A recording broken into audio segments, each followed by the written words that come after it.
मशरिक़ वस्ता की कशीदा सूरत हाल और उसके बाद आबना हुर्मुज़ की बंदिश की वजह से खलीजी रियासतों में बंदरगाहों पर जो माल बरदार बहरी जहाज़ हैं उसकी आमदोरफ़्त इंतहाई मुतासिर हुई।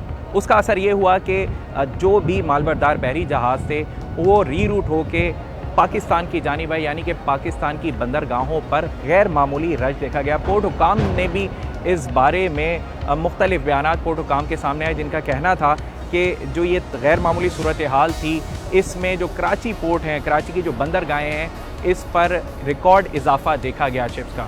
अब क्योंकि दीगर इदारे जो भी पोर्ट पर काम करते हैं अपनी SOPs को फॉलो करते हैं, ख़ास तौर पर FIA तहकीकाती इदारा है और साथ ही इंसानी स्मगलिंग की रोकथाम के लिए ज़िम्मेदारी उस पर आयद होती है। वो इस तमाम तर गैर मामूली सूरत हाल में जहाँ ट्रांसशिपमेंट बढ़ी, शिप्स का फ़्लो बढ़ा, वो क्या कर रहा था, इसी को जानने के लिए आज हम मौजूद हैं कराची पोर्ट पर DD इमिग्रेशन शहजाद अकबर साहब के साथ। Sir thank you so much. Thank you. ऐसे क्रूशल टाइम में टाइम देने के लिए। FIA इमिग्रेशन का नाम आता है तो जहन में एक बात आती है कि कराची एयरपोर्ट। इसके अलावा भी हमने सुना है कि सी पोर्ट पर भी आपकी SOPs हैं, कवायद ज़वाबित हैं। तो सबसे पहले तो किरदार को डिफ़ाइन कीजिएगा कि आपका किरदार है क्या असल में इमिग्रेशन का। जब कोई भी इंसान ट्रैवल करता है या कोई भी कारोबार के सिलसिले में आता है जाता है, उसके दो कंपोनेंट्स होते हैं, एक इंसान बफर्द खुद और एक उसके साथ सामान। तो जो इमिग्रेशन के हवाले से जितना भी हमारा दायरा है वो इंसानों की हद तक उनकी आमदोरफ्त से है।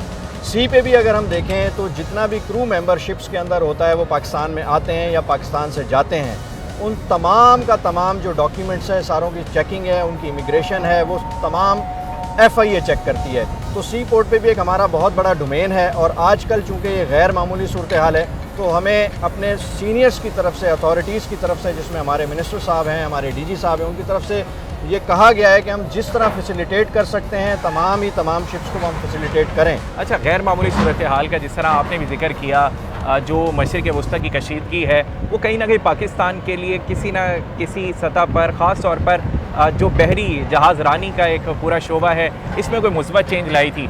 अब जो गैर मामूली सूरत हाल थी, ट्रांसशिपमेंट बड़ी, मुख्तलिफ पोर्ट हुकाम की जानिब से इसका दावा भी किया गया, ऐसे ही उसमें किस तरीके से इस तमाम तर जो SOPs हैं उनको फॉलो करवाया गया? अच्छा, अगर देखा जाए तो हमारे पास 8,313 के करीब पिछले महीने ट्रांसशिपमेंट्स बढ़ी हैं। इसका ये मतलब है कि जितने भी शिप्स या वेसल्स आ रहे थे दूसरे मुल्कों से, उन्होंने सामान ड्रॉप करना था और चूँकि तमाम ही रास्तों के अंदर ये कशीदगी है तो सारी की सारी शिप्स वो फुली लोडेड इधर आ गई हैं।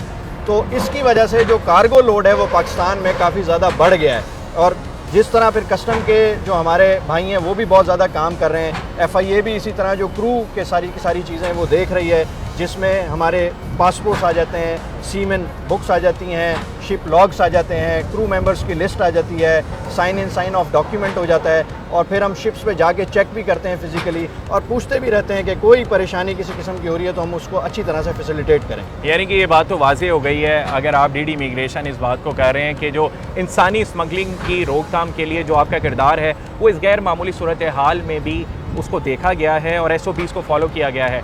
ये इमिग्रेशन जो बंदरगाहें हैं उन पर होता किस तरह है, इसके बारे में लाजमी हमें दिखाना है, क्योंकि ख़ास तौर पर जब पोर्ट पर आई गए तो ये जो गैर मुतवक्का सूरत हाल थी इसमें इमिग्रेशन ने किस तरीके से अपना काम किया। तो आइए चलते हैं। हमारे पास यहाँ पे 3 किस्म के पोर्ट्स हमारे अंडर आते हैं FIA के, जिसमें एक KPT जहाँ पे हम अभी हैं, एक घास बंदर और फिर तीसरा पोर्ट कासिम। तो हमारे पास इनफ नफरी है इस चीज़ को देखने के लिए। हमने जहाँ हमें प्रॉब्लम इस तरह की आती हैं तो हम अपने ड्यूटी आवर्स बढ़ा देते हैं। फिर चूँकि मैं एयरपोर्ट का डोमेन भी देख रहा हूँ, अब आजकल चूँकि यहाँ पे सी पोर्ट्स पे काम ज़्यादा हो गया है तो हमने वहाँ से भी कुछ लोगों को यहाँ पे डिप्यूट किया है ताकि आसानी के ज़रिए तमाम के तमाम क्रू मेंबर्स की प्रोसेसिंग डॉक्यूमेंट्स की हो सके। यानी कि गैर मुतवाज़िन सूरत हाल में भी जो कराची, ख़ास तौर पर कराची बंदरगाहों पर दीगर इदारे काम करें तो FIA की जानिब से भी मुख्तलिफ मेजर्स को लिया गया है और कशीदा सूरत हाल ना हो, मुस्बत तरीके से अगर वर्कलोड भी बढ़ता है तो FIA उस तमाम तर प्रिपरेशन की हुई है। FIA ना मज़ीद जो बहरी जहाज़ है उसके अंदर जाएंगे और देखेंगे कि आखिर FIA इमिग्रेशन किस तरह से करती है।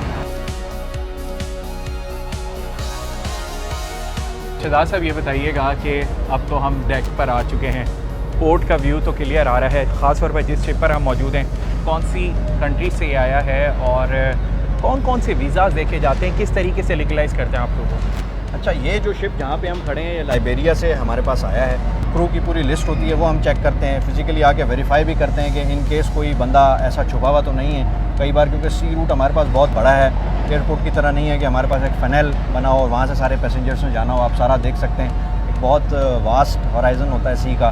तो हम ये तमाम चीज़ें फ़िज़िकली भी चेक करते हैं और डॉक्यूमेंट्स भी चेक करते हैं और उसके बाद अलाउ करते हैं। अच्छा, इसमें ख़ास तौर पर कोई फिगर कितने क्रू मेंबर्स पिछले महीने जो कि गैर मामूली सूरत हाल रही, मुख्तलिफ ममालिक से आए, जिनको इमिग्रेशन ने उनका इमिग्रेशन किया हो और उसको लीगलाइज किया? अच्छा, FIA इस वक्त जो 2 बड़े सी पोर्ट्स कराची के देखिए, KPT है, इसमें अमूमन जो लास्ट मंथ की मैं आपको एक अप्रॉक्सीमेट फिगर दूं, दैट इज़ अराउंड 150 जो वेसल्स हमारे पास आए हैं। इसी तरह पोर्ट कासिम जो कि 121 के करीब हमारे पास वेसल्स आए हैं। उसके बाद हमने जो इमिग्रेशन क्रू मेंबर्स की क्लियर की है दैट इज़ अराउंड 7000।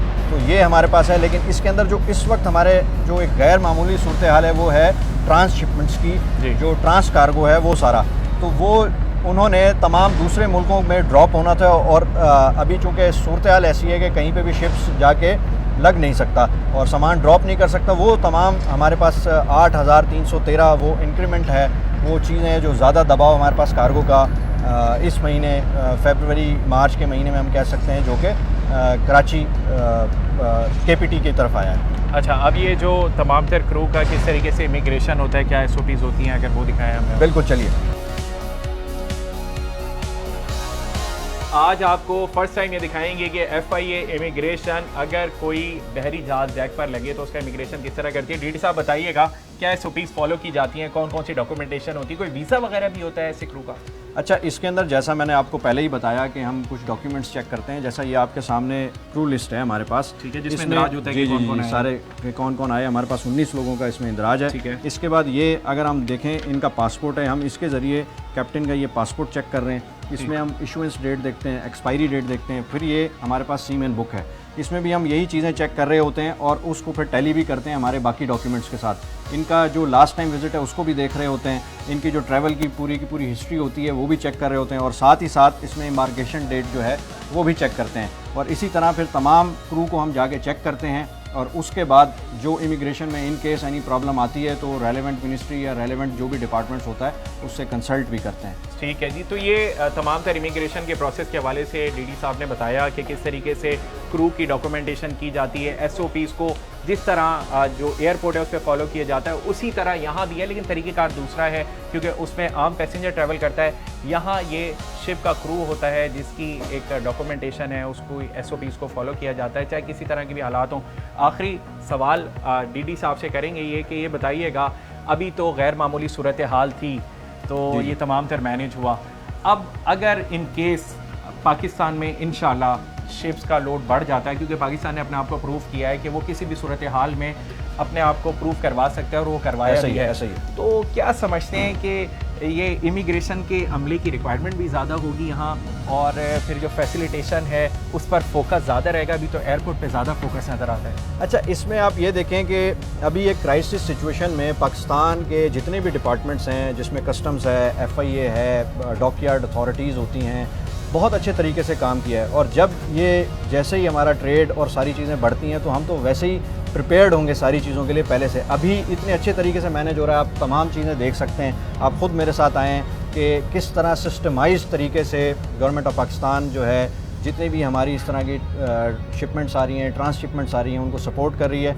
तो जब ट्रेड ये इंशाल्लाह ताला बढ़ेगा, एक्सपोर्ट्स इंपोर्ट्स पाकिस्तान के बढ़ेंगे तो हम बिल्कुल रेडी हैं और हमारी नफरी भी रेडी है और सारे के सारे ट्रेंड हैं इस हवाले से कि हम इस चीज़ को बड़े अच्छे तरीके से सरअंजाम देंगे। चलें, बहुत शुक्रिया आपका, बहुत शुक्रिया आपकी टीम का, बहुत शुक्रिया। मशरिक़ वस्ता की कशीदा सूरत हाल में पाकिस्तानी पोर्ट्स पर किस तरीके से FIA इमिग्रेशन की जानिब से SOPs को फॉलो किया जा रहा था, क्योंकि ये गैर यकीनी की सूरत हाल थी जिसमें इंसानी स्मगलिंग का शुबा भी जाहिर किया जा रहा था, जिसको FIA इमिग्रेशन ने SOP को फॉलो करते हुए उसकी रोकथाम की। और तमाम तर DD इमिग्रेशन ने बताया कि किस तरीके से जो कोई भी बहरी जहाज़ आता है उस किस तरीके से कौन कौन सी डॉक्यूमेंटेशन देखनी होती है।